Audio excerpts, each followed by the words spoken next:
اب میں آپ کو ایک حدیث سنانے چلا ہوں جس میں ایک عجیب نقشہ سامنے آتا ہے کہ یہ مہدی جب ظاہر ہوں گے تو کس طور سے ظاہر ہوں گے، ان کے ظہور کی کیفیت کیا ہوگی، کیف یظہر۔ یہ روایت ہے حضرت ام سلمہ سے رضی اللہ تعالی عنہا، حضور کی زوجہ محترمہ ہیں، فرماتی ہیں ام سلمہ عن النبی صلی اللہ علیہ وسلم قال یکون اختلاف عند موت خلیفۃ، موت خلیفۃ، حضور نے فرمایا ایک خلیفہ کی موت پر اختلاف واقع ہو جائے گا، خانہ جنگی ہو جائے گی۔ فَيَخْرُجُ رَجُلٌ مِّنْ أَهْلِ الْمَدِينَةِ حَارِبًا إِلَىٰ مکہ، پھر مدینے کے لوگوں میں سے ایک شخص نکلے گا، بھاگے گا اور جا کر پناہ لے گا اور چھپ جائے گا مکے میں۔ فَيَأْتِيهِ نَاسٌ مِّنْ أَهْلِ مکہ، پھر اس کے پاس آئیں گے اہل مکہ، مکہ کے لوگ، فَيُخْرِجُونَهُ، اور اسے نکالیں گے، جہاں وہ چھپے ہوئے ہوں گے وہاں سے نکالیں گے۔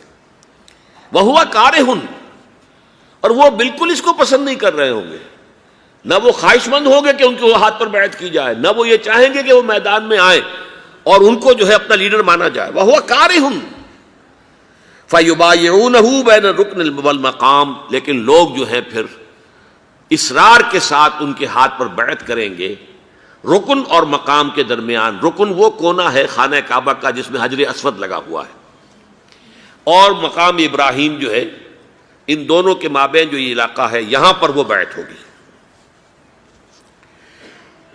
وَيُبْعَثُ إِلَيْهِ بَعْثٌ مِّنَ الشَّامِ، ان کے خلاف ایک لشکر بھیجا جائے گا شام سے۔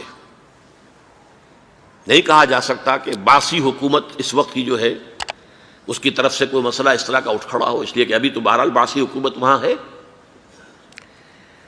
فَيُخْسَفُ بِهِمُ بِالْبَيْضَاءِ بَيْنَ مَکَّہ وَالْمَدِینَہ، لیکن اللہ تعالیٰ اس لشکر کو مکے اور مدینے کے درمیان وادی بیضاء میں دھسا دے گا، زمین کے اندر پورے کے پورے لشکر کو۔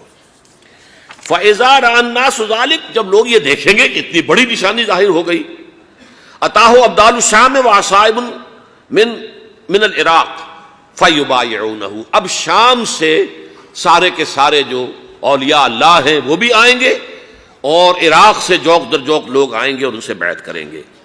وَيَعْمَلُ فِي النَّاسِ بِسُنَّةِ نَبِيِّهِمْ، پھر وہ عمل کریں گے لوگوں کے مابین، حکومت کریں گے اپنے نبی کی سنت کے مطابق۔ وَيُلْقِي الْإِسْلَامُ بِجَرَانِهِ، اور اسلام اپنی گردن زمین پر ٹکا دے گا۔ وَالْأَرْض فِي الْأَرْض، زمین میں۔ فَيَلْبَسُ 7 سنین، پھر وہ 7 برس تک حکمران رہیں گے۔ ثم یتوفیٰ، پھر ان کا انتقال ہوگا۔ ویصلی علیہ المسلمون، اور مسلمان ان پر نماز پڑھیں گے۔